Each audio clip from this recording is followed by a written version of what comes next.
Now let's discuss functions written symbolically. Any equation in which we have the variables x and y defines a relationship between those variables. Not all equations define a function. To determine if an equation defines a function, we need to solve for y, because functions indicate the output as a function of the input, y as a function of x. So let's try to solve for y in a few examples. Solving for y just means we're going to get y by itself on one side of the equation, and then x and all the other terms on the other. So let's take a look at example 1, and I'm going to move over here to the side. Y minus x squared equals 2.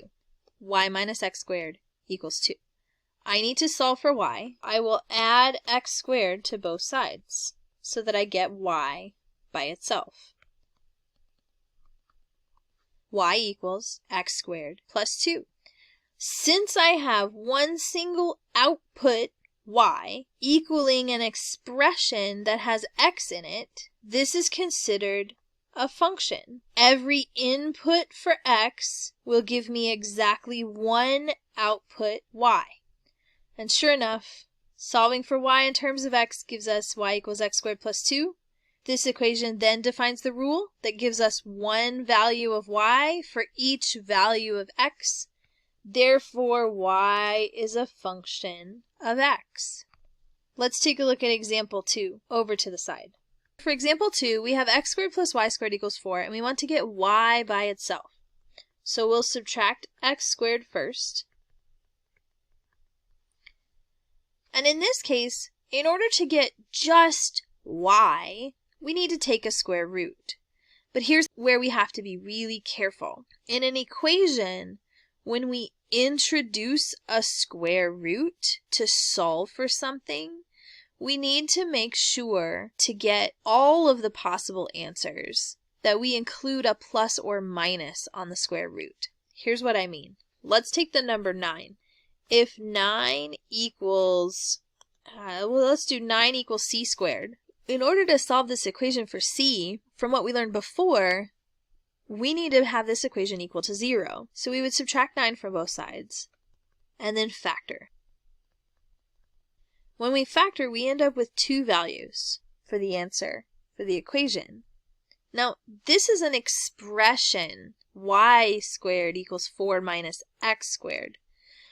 Another way to consider the same equation is to take a square root of both sides. When we introduce a square root, now remember, this is the same equation, right? I need to make sure that I get both answers. Well, if I take a square root and I don't include a plus minus in the front, I only get the positive solution. I only get the principal root. So when I introduce the square root in an equation, I have to make sure I have a plus minus in the front so that I get both solutions. Okay? The same thing's going to happen over here with my expression. Y squared equals 4 minus x squared. When I take a square root of both sides, on the side that I'm not solving for, I'm solving for y. So on the other side, I'm going to introduce that plus minus. I'm going to attach the plus minus to my introduced square root. When I do that, y equals plus or minus square root 4 minus x squared. This is really important because y is positive 4 minus x squared or y is negative 4 minus x squared. I have 2 outputs for one value of x. This is not a function because I have 2 outputs for one input. Function notation is a way to name our function. So remember that a function is a rule that assigns exactly one range value to each domain value. If we have a rule, then we can use what's called function notation.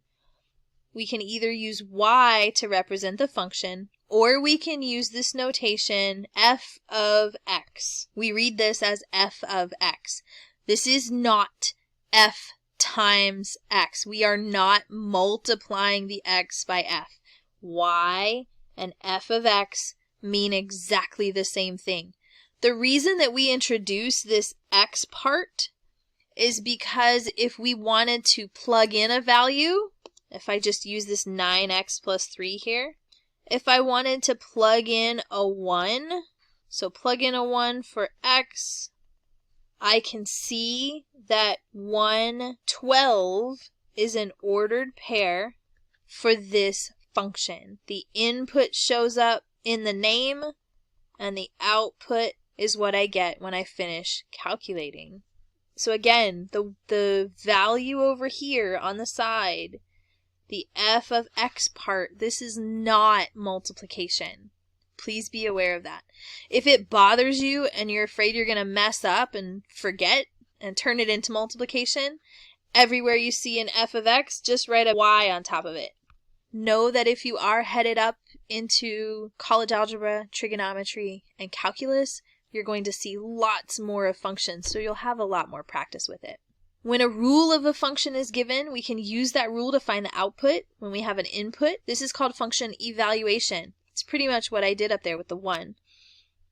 Suppose a function f is given by the equation f of x equals 2 minus 3x. 2 minus 3x is the rule for the function. It tells me how to take the input x and turn it into the output y, or the output f of x. We also call this the value of the function. F of x's value is the output. So let me walk you through this example of using the function f of x, 2 minus 3x, to find the function value at 5. I have the function 2 minus 3x, and I want to find the function value if x equals 5. X equals 5 means instead of x in the function, I'm going to replace the x with the 5. So in the original function rule, wherever I saw the x, I'm going to replace that x with a 5.